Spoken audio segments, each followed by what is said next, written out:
just like that, we are live on the internet. Respect. And it has been a while. It's been a long time since the rock and roll. It, it has been a very long time. I've been very busy. You have, yeah, me too, but you mostly it's you. Well, I mean, for you it goes without saying. I mean, me, it's a lot of schools, so I'm not complaining. I'm very That's cool. happy. You can you rattle them off? You know what schools you've been to? Is it public data? Are you allowed to share? Yeah, no, I mean, geez, I've been over, God, about 25, 30 schools already this year, Wow. which is a lot. Does your weird trivia knowledge extend to this? Could you like go? Would you be able to be like, "Ba-da-da, ba-da-da, ba-da-da, ba-da-da"? I could probably name each school, yeah, Yeah. yeah, but I mean, I don't want to bore you, so.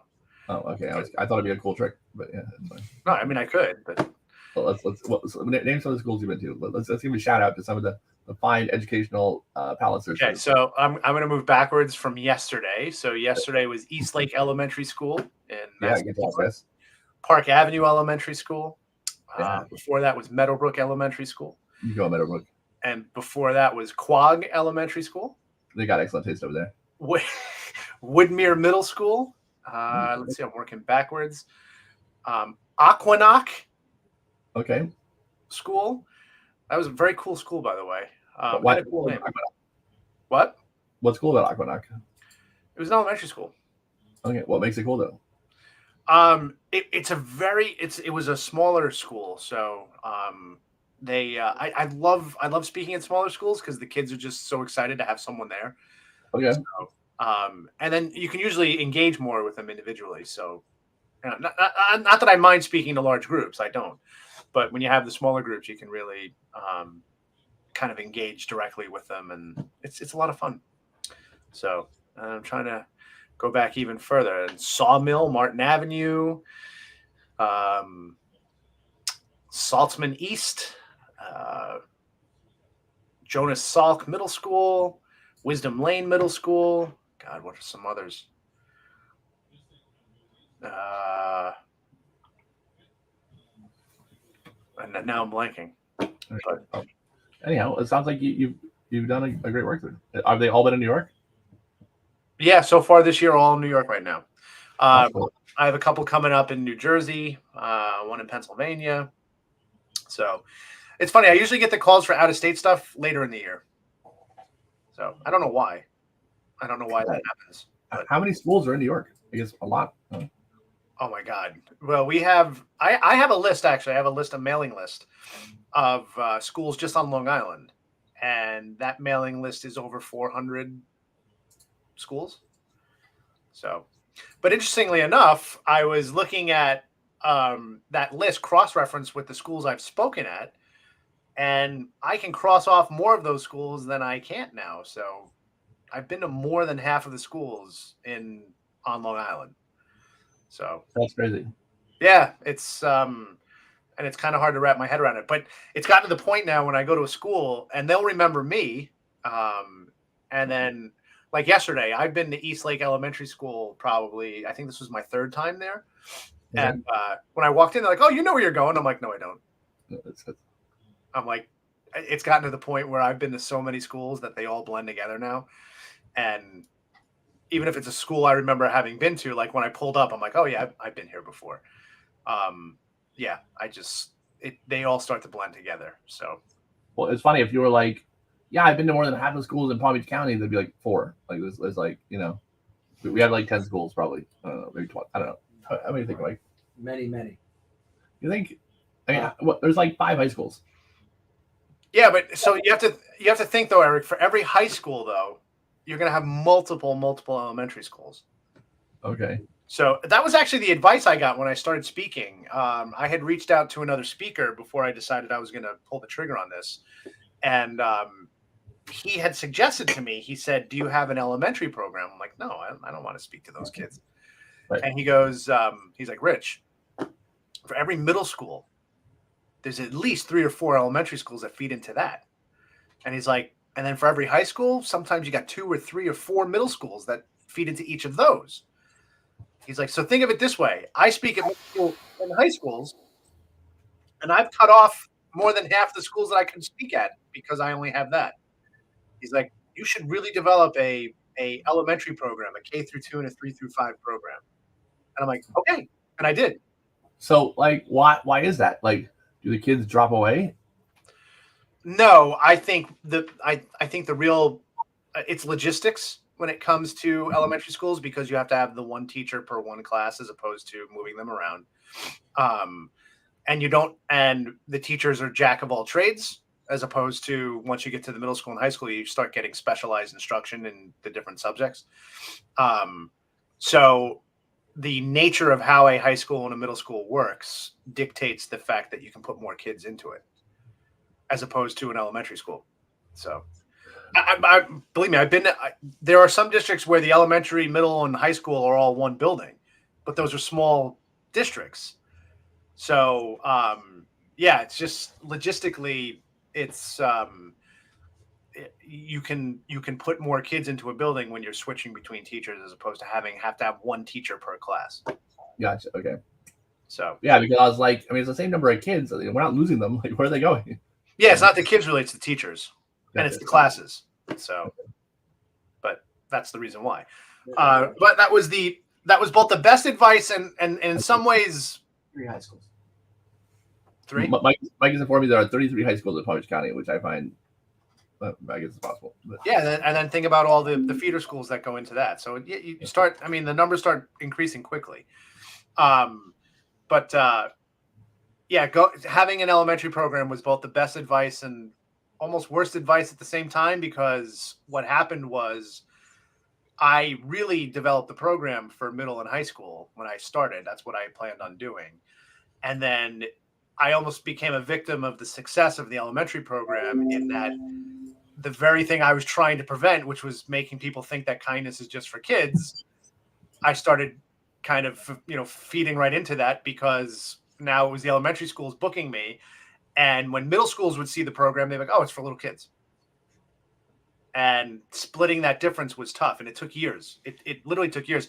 In fact, it was right around 2019 where I started to see the trend moving towards, I was doing more middle schools and high schools, and which is what I wanted to do. And I wanted to speak to more adult groups. And then COVID hit. And it basically hit the reset button on me. And now I'm back, and now I've been asked to speak at, I haven't just spoken at schools this year. I spoke at the Long Island Speech and Hearing Association, their annual conference. I was the keynote speaker. I'm going to be speaking to the Long Island superintendents in May. Okay. I'm at Center Reach High School next week, speaking to their staff, doing a 90-minute staff presentation.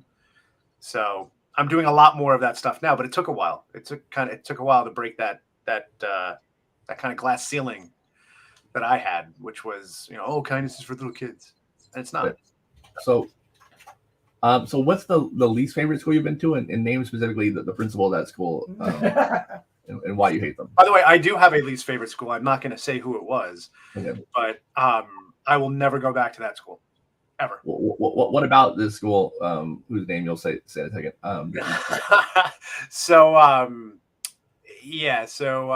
The Voldemort of schools that I'm referring to. The reason I will never go back there is, number one, the teachers had no control over the kids, so they were basically like uncaged animals. It was terrible. The second problem is that when I book a school, I give a whole bunch of stuff, so that they know I give them the equipment that I'm going to need, the equipment that I have everything. So I have everything in case the school doesn't have it. But it's a lot easier if the school has these materials. And then I also give them a breakdown of the programs, and I ask them for their demographic information, number of students in each grade, and so on and so forth. So this particular school booked me for 2 presentations. And I pointed out to them that I have a K through 2 program and a 3 through 5 program. And so I get to the school. First of all, they didn't have any of the equipment they said they'd have for me. So that was strike 1. Strike 2 was when the first group started coming in, I see kindergartners walking in, and they hadn't told me which program I was doing first. So I had set up both, and I figured, okay, when the kids come in, I'll know, and then I'll get going. So the kindergartners walk in. I'm like, oh, it's the K through 2 presentation. And then sixth graders follow right behind them. And I'm like, no, they're two totally different programs. Like, I cannot do this K through 2 program for sixth graders. They'll literally run me out of here. Right. And I immediately grabbed the assistant principal, and I'm like, this won't work. And she's like, what do you mean? And I'm like, we have specific programs, K through 2 and 3 through 6. And she's like, oh, we didn't know that. And I'm like, yes, you did. I mean, so she's like, well, just make it work. And so now I'm on the spot, and I'm trying to split the difference between two programs that are thematically are the same, but in their actual operation, totally different. And I tried splitting the difference between the two, and it was just terrible. It was terrible. It just wasn't. And the kids were rowdy. The teachers were doing nothing to control them. And then they did my review and wrote a bad review. And it was the only bad review I've ever had. And I'm like, that is some BS, which is bad science, by the way. What did they say? That the program seemed to be off the cuff. And I'm like, that's because it was. Right, yeah. I'm like, I literally had to make it up as I was going along because you forced me to do something I've never done before that I'm, specifically don't do because I understand how this works. So I was in hindsight, do you wish you'd been like, no, I can't do it like this? I should have said this. It will not work. And I mean, I now know that if that situation were to ever present itself, I would be like, nope, not going to work. I've had this experience, so no way. But interestingly enough, that was that school was, and and here's the worst part. That day that we did that presentation was the day our piece on the Today Show aired. So I literally get out of that school and I'm getting all this feedback from our Today Show piece. And yet this school is basically burning me in effigy after I leave because, this program was garbage for, kindergarten through sixth grade. And I'm like, it's because it's not meant for them. So interestingly enough, I had that same school reach out this year asking about doing a program. And I told them I'm not available. I will not go back there. 100%. In fact, I actually cut off the whole district because of that. Wow. So I won't go. Okay. I just will not do it. But my dad had a line he had for problem customers that is famous around here, which is, sorry, we don't service that address. There you go. Yeah. Which at first people were like, oh, okay. They're like, wait, just this address? Yeah. Sometimes people understand what's happening and sometimes they don't. But. Yeah. Nope. But like I said, I won't name the schools, but honestly, 99% of the schools I go to are fantastic. And everyone, I am going to lodge one more complaint though. There are some schools that don't have the equipment. Like I said, I have my own equipment. Normally when a school needs equipment from me, it's usually either the projector or some type of sound system, which I have both of. But sometimes, very rarely, they don't even have a screen. So I have a portable screen, but it's not really something one person can set up. Now, can I do it on my own? Yes, I can with great, trial and tribulations. So the last time I had to do this, I got a new screen. I got an inflatable screen. And I'm like, this will be easier. Well, first of all, I didn't realize how big it was. It was a 20-foot screen. I guess I'm really bad at that because this thing was tremendous. And when I blow it up, I'm like, oh my God. And then I couldn't get it, orientated right to get it to blow up right. And there are like 4 teachers in this room with me as I'm setting it up. And they're just sitting and they didn't offer any help. And they see me struggling. And I finally said, I'm like, would it be possible that one of you could help me? And they gave me the look of like, how dare you ask me for help? Meanwhile, I'm wearing a shirt that says cultivate kindness on it. And I'm sitting there trying my hardest to get this set up. Not saying a word, not huffing and puffing, not carrying on, but clearly in distress because I can't get this taken care of. And they're watching me like, it's entertainment. And then when I asked them to help, they looked at me like, wow, you have some nerve to ask me for help. And the person begrudgingly came over and helped me out. And then when it came time to break it down, same exact problem. So now I'm sitting there struggling, trying to, and I don't know how they pack these things up because it came in a box this big and it left in a space twice that size. Because I'm like, I can't fold this thing up. Just never go back in there yet. Yeah, and I really could have used help doing it, and nope. And meanwhile, I had just spoken to this entire school about the importance of kindness. So yeah, but that's rare. Honestly, 99.9% of the schools I go to, they're absolutely fabulous, and the kids are, and yeah, I'm not gonna complain. There you go. Yeah.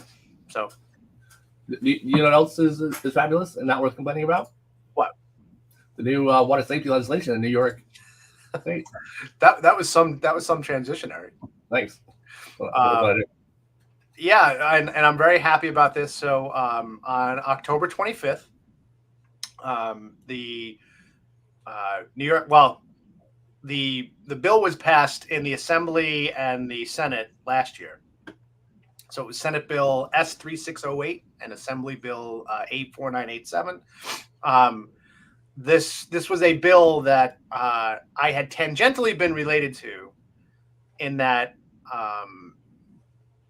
and I'm going to take a little bit of the credit for the genesis of it. When I first met with our partner, Bobby Hazen, and he's a board member for the foundation, and he's a water safety advocate. Me too. What was that? Me too. Yes. And when I met with him, when I first met with him, he asked me my ideas for water safety. And of course, as you know well, I didn't want anything to do with water safety at first, and I kind of begrudgingly got involved because of Bobby. So he's the one who really got me involved. I told him, I said, I will die on this hill going forward, that I think that the real problem here is ignorance, and that, it's just the information's not out there. And I'm so sick of sharing the story and hearing people go, oh, I didn't know that. I mean, just this past Thanksgiving, I had a conversation with a family member. They were asking me about what we were doing, and I was sharing about the new programs that we're doing together with Respect Lifesaver and the new water safety video and program, and telling her why, and that, explaining my stance on the ignorance, and she's like, well, what don't people understand about drowning? And I started to explain that most people think that drowning prevention begins and ends with supervision, and it's just one layer. And so I started talking about the layers, and the thing that hit her, though, is I told her it's the number one cause of death of kids under 5. She goes, no, it's not. And I'm like, it is. And she didn't believe me. And I'm like, you want to look it up? And so she did. And she's like, oh my God, I had no idea. And I'm like, yeah, I know. I'm like, and guess who else didn't? Me, 11 years ago. And the things that I didn't know are what took my son from me. And I will never not believe that. I mean, that's the truth. I had, I gave props to you guys, and it was a little sales pitch. I said, had I known about Lifesaver Pool Fence then, instead of contemplating having the pond removed, which I wouldn't do due to costs, how prohibitive it was cost-wise, had I known I could get a Lifesaver Pool Fence and just pop that in, that would have been it. Yep. Had I known, I could have started Reese on swim lessons as young as 3 months old.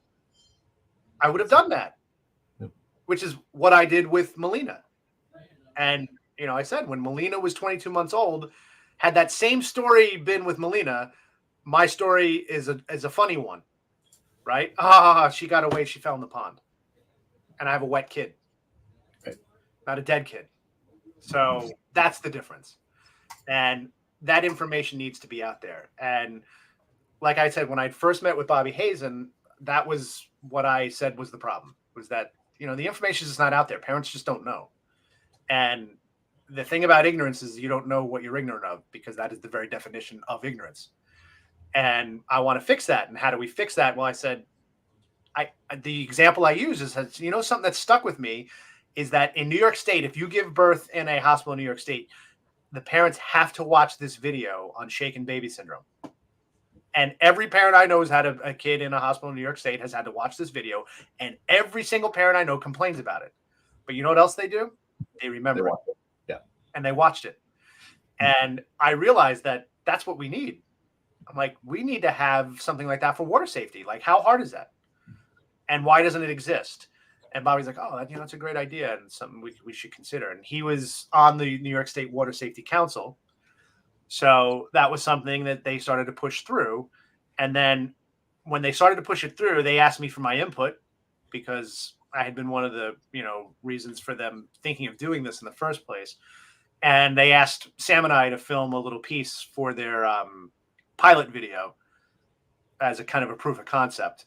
And it was just us, sharing our story quickly and me saying again that, I keep saying it, that drowning didn't kill Reese, that ignorance did. And this is what I want to do to prevent that ignorance.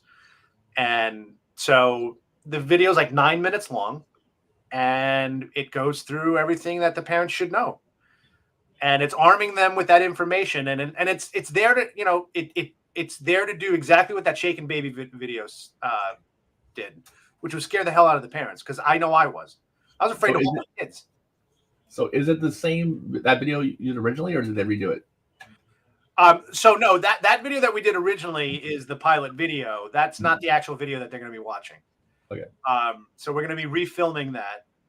They'll refilm the segment with Sam and I.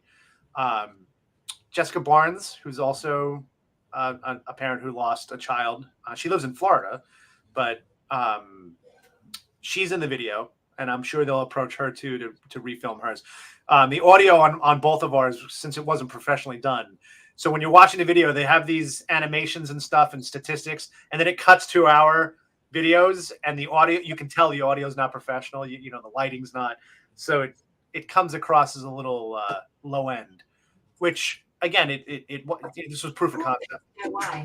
Right. So so we'll be refilming it sometime this year, and I think within 2 years, I think it's supposed to go live into the hospitals. So. That's awesome. Yeah. So the bill was passed. I had posted something on social media, and I got more hate mail from people telling me that I am trampling on their rights. And I'm like, I didn't even do it. I'm just in the video. And they asked me for a quote in the press release. And because I got quoted, then I became the person who caused this. So, and if you recall, I had shared with you one of the nasty emails I got. And you helped me craft a response to them, which surprisingly enough, that person never responded, even though I left it open for some discourse about why this was important. But yeah. So now every parent who has a child in a New York State hospital, not a private hospital, it has to be a state-run hospital, has to watch this video. And I hope they hate it. Right? I hope it sounds weird, right? I hope they hate it. And I hope they hate me. Go ahead, hate me. See me in the store and be like, oh, you're that person I had to watch. Fine. But if it helped protect your kid, I'm more than happy to bear that cross. I mean, you might end up being a local celebrity. Yeah. Yeah. You know that movie? There's a movie coming out with Nicolas Cage where he's showing up in people's dreams and he doesn't know why. Oh yeah, that looks really cool. It does look really cool. Yeah. And so people like see him, they're like, wait, why do I know you? You're gonna be that. Where people are like, why do I know this guy? Well, that happens already. Yeah. That happens already. It's such a big deal, Well, yeah. And I'll have random people come up to me and start talking to me like they know me. Yeah. And I'm like, I don't know who you and I want to be nice, like and then I become like I go into super self-conscious mode. Like, am I coming across as like rude? I don't want to be rude, And then I'm thinking way too much about my interaction now, and it's like probably coming across as stilted. And they're probably like, "Wow, this guy's a jerk." So my problem is, I probably did know them, but here's the issue: all you walking people look the same, and I stand out, so people remember me really well. But then they come to me like, "Hey, Eric, how's it going?" And I'm like, yeah, you're just another walking person. I don't know who you are. You all look alike to me, and yeah, you have to tell me who you are, and because I don't know. Yeah, so that happens a lot. Yeah. You're an ableist. I am actually I'm a disableist because I really don't like handicapped people, Oh, okay. Well, as we know. do you have self? I told you that about my disdain for the disabled. Yes, I know. I'm aware. Yeah, they're terrible, and I once wrote a paper about why we should all be euthanized. So I know the answer to this, but I want to put this out there. Are you not a fan of the term differently abled? Oh, I mean, Christ, no one is. No one likes that term. It's the worst term. Maybe not the worst. It's in the top 5 though. Yeah. Yeah. I have a question for you though. I know you don't like the term, right? Yeah. But I will say this: do you think that there are certain abilities that you possess that are a direct result of the condition you find yourself in? Yes. So would that not define differently abled? Yes, but the problem with differently abled is that it assumes that my the net sum of my disability is equal, is like is not negative, right? Like, oh, I'm not worse, I'm just different, which is objectively wrong. Like, the net result of my disability is not a zero sum for me. It's a negative. And so that's the implication, right? Differently able means like, we're all the same. Like, I've got my things and you got yours, and mine have to be on a wheelchair, and and you have glasses, so we're the same. And it's not. Like, right, like the guy. What was that? The guy who he's missing a toe. Who was missing a toe, right? And he got it. Relate with you. His name was Bob. Yeah, Bob in the Publix grocery store. Yeah. By the way, that's one of my all-time favorite stories. It's a great story. I tell random people that story. Really? That's funny. Well, because I think that's such a great example of perspective and right. and perceived perspective. Right. Right. I mean, this guy literally. I mean, I'm sure if you were to tell him how what your actual take was on that, I think he would be absolutely crushed. Like, what do you mean? Oh my God, no! Like, we were bonding over our shared infirmity. Yeah, our shared issues. Right. So yeah, I mean, I think the best term, if I'm being honest, is probably disabled, right? If I'm not being, Well, I mean, that it's kind of it's perfect. Right. Yeah, if I'm not going out of my way to be like, what's the word, like aggressive, or like if I'm not trying to be, right.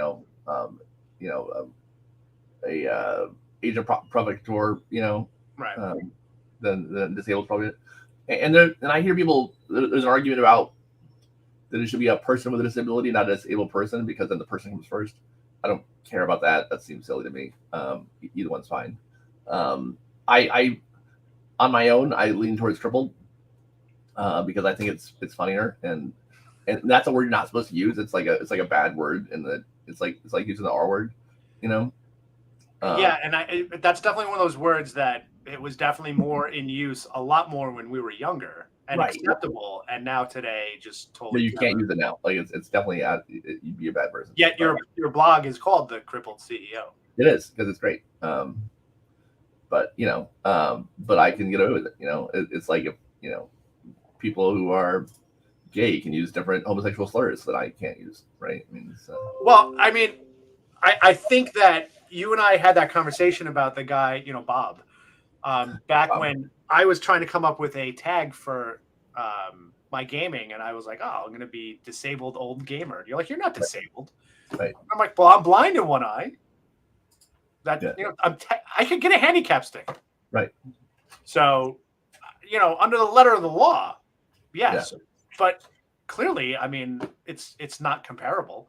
Right. So I changed it, by the way, to defective old. That's even better. I like that. Well, I am defective, and my family all agrees that it's much better because I am defective. So. Right. And I find more defects the older I get. I'm finding more defects. Like I went to my doctor last week, and he's like, "How you doing?" Like he did my blood work, everything comes back great. And I'm like, I would love to tell you I feel as good as all that says that I am. And, I've lost a lot of weight. I've shaved like almost 18 points off my BMI. He's happy with all of this. I have to get my BMI down to 35 to be able to get the surgery I want to fix my hernia. And that's been my goal. So I told him, I said, I've got this goal there, and I'm good to go, and I'm gonna just make it. And he goes, well, you're doing great. And I'm like, but I'm not. I said, because I have to wear an ankle brace because I have Achilles tendonitis in my left leg, which is a direct result of a bad knee, which is a direct result of an arthritic hip. And he's like, well, yeah, that happens. He's like, usually, when there's one joint affected, there's, every joint above it and below it gets affected too. I'm like, well, I'm living that.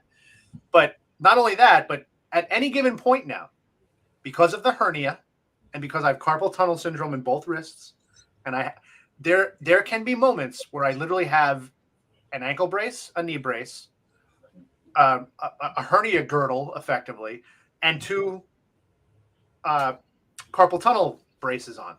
Right. And I'm literally all bandaged up. And so Samantha's like, she joked at me. She's like, wow, you're and then at night, I laid down the other night, I had everything still on. So I'm laying in bed with the CPAP mask on, the gauntlets on my hand, the thing wrapped around my chest, and the braces. And Sam's like, your dream of becoming Darth Vader is getting very close. Yeah. And I'm like, yep, I'm more machine now than man, twisted and evil. But good grief, I'm more wrapped up now. But yeah, I'm defective. I'm not disabled. It's just limp it along. But I will say this though, I took way too long to admit that I needed a knee brace and that ankle brace, and there's a reason why they make them. They're good, yeah. Yeah, it's amazing. I can walk around perfectly again now. So yay for technology. But no, seriously, yay for New York State for passing this. It was unanimously passed in both the Senate and Assembly, which never happens, by the way, ever. So that it was bipartisan, and I applaud. Especially, I know that with Republicans, a lot of times doing anything that requires the government to force something onto people can be distasteful to them, and they didn't see it that way. And I'm super proud to say that, and it's a good start. But I feel like Annie Dufresne in The Shawshank Redemption. I got the funding from my library, and they've asked me now to go away, and now I'm gonna start asking for even more and send 2 letters a week. So I do want to get, we got this, it's a good start, but I want compulsory water safety education, and I want it nationwide. So, and I know you guys get it. You understand that relationship between what you do as a business and how important it is for your bottom line that people are aware of these things. And I wish more businesses involved in that sphere would have this attitude, and they don't. And I'm trying. So, especially swim schools. I feel like swim schools are still missing the boat. And I really think they need to go more scorched earth to get people, fear works. And it's almost like people are afraid to make someone fearful of drowning. Yeah. It's this weird thing. Like, you can't, my God, BPA in bottles and we're all going to lose our stuff. But drowning, it's like, oh, another kid drowned. So, or child abductions, which happen at a much lower rate, which, and then again, we talked about this the last time. The number of fatal ones is so insignificantly smaller compared. Yet, people irrationally have that placed much higher on their list of things that scare them. Right. I told you I've been speaking to more adult groups. Every time I do, I ask these groups, give me a list of things that you worry about with your kids. And drowning never comes. And these are even people who know my story. Right. They don't say drowning.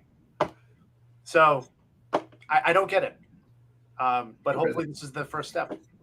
And yeah, if New York State residents are going to hate me, so be it. I'll wear it like a cape. So.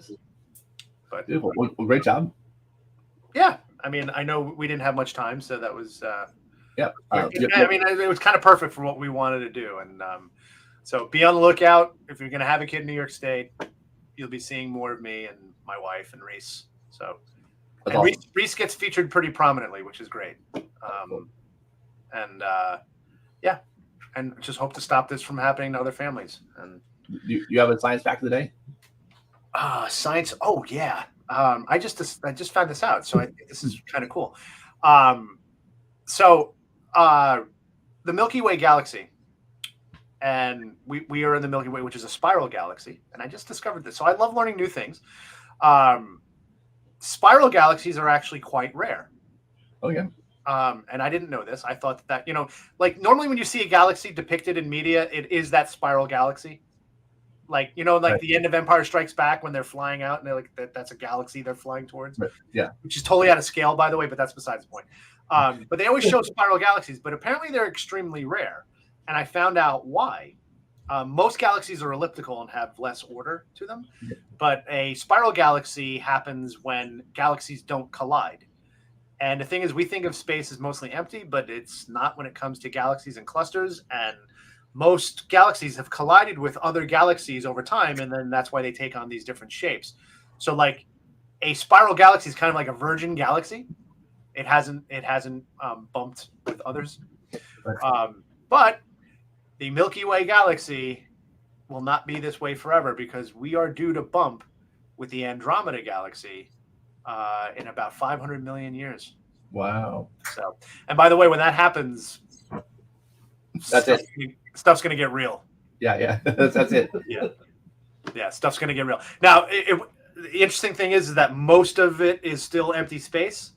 So, like, you think, two galaxies that collide, it's going to be these great. It won't be, but gravitationally, it really throws things off. So, and I also found out as a direct result of this study, the black hole that's at the center of the Milky Way galaxy is so powerful that actually it alters space-time completely in a way that they still can't figure out, in a way that doesn't actually make any sense unless we live in a simulation. Then it makes total sense. So, which, by the way, will the sun have expanded to have destroyed the Earth before this happens? No. Or after? No. Wow. So, so Armageddon through the Andromeda galaxy is going to happen way before the sun becomes a red giant and wipes us all out. Well, shoot, I was planning for that, so now I got to change. Well, you just have to, go to another galaxy, and the singularity is supposed to be 2031, Eric. So you download it into your cyborg body, and off we go. You'll be good to go. So sweet. I'll look forward to that. Yeah. So get ready to say hi to our friends in the Andromeda galaxy in about 500 million years. I'm ready. I am too. I'm excited. I'm looking forward. I can't wait. I will, but it'll be a long time. Oh, you'll have to wait a little bit, but time is relative, by the way. So it is. Yeah. If you were at the black hole, here's an interesting fact. Right. If you were at that black hole in the center of the Milky Way galaxy, the time between now and then would be instantaneous. There'd be no time. Right. So everything happens everywhere all at once in that black hole. That's cool. Yeah, which is kind of weird to think about, but that's awesome. So there you go. It's all relative, Eric. It's all relative. Time is relative. Yes. Well, thank you, Rich. As always, you've been a delight. And likewise. And it's been way too long, and I apologize for being busy. So we have a new system now, so we're going to be good. Yes, we're going to implement a new system so that we can be more consistent with doing it every week. Yeah, that's great. Which will be great. Yeah. So I like seeing your face. Likewise, I mean, I love hearing your melodious baritone. Well, thank you. It's funny. I've always thought I had a terrible high pitched voice. Oh, you're not high pitched. But I realized that I'm wrong. You are. Yeah. And I hear myself on the Crippled CEO videos now, and I don't hate it anymore. So. Yeah, the more you hear yourself, the less it becomes weird. But yeah, it's still weird to me though. I hate hearing myself speak. So yeah, I always thought I had a defective voice, and people were like, "No, you sound like a radio person. What are you talking about?" Yeah, no, you have a good voice. Well, thank you. You're welcome. All right. Well, maybe that's part of your differently abledness. It is part of it. It's probably one of Protect the that voice. I mean, I'm sure my disability is part of the reason I talk too fast. I'm sure there's a connection there. It's okay. You know, I love you just the way you are, Eric. Well, thanks. That makes one of us. Well, there you go. See. Yep. All right. Well, until next time, we'll see you soon. Well, hopefully next week, right? The next time. And are you going to do Jeopardy? I should be. I'm supposed to put up Christmas lights after this. Okay. I was given the edict that the house has to look magical this weekend. But I am. You know what? I'm going to be there. Is the robot working? Can I log in? It's supposed to be. Isn't it in the lobby? No, it's been repaired. Oh, okay. Yeah. Oh, I can roll it around again? I think so. Oh, that's exciting. Okay. Yeah. All right. Then yes, I will join you guys. Can't wait. I look forward to For it. victory 121. I can't believe you guys are still. I feel like the law of averages should just. We've had some close calls. Well, that's why I'm thinking this. Yeah. You've told me the number of close calls you've had, and the law of averages tells me eventually one of those close calls is not going to go in your favor. Yeah, we're going to lose eventually, but not yet. But anything I can do to help. But we appreciate it. You're welcome. All right, guy. All right. So I'll see you this afternoon. See you soon. And we'll see everyone else in a week. See you guys later. All right. Bye.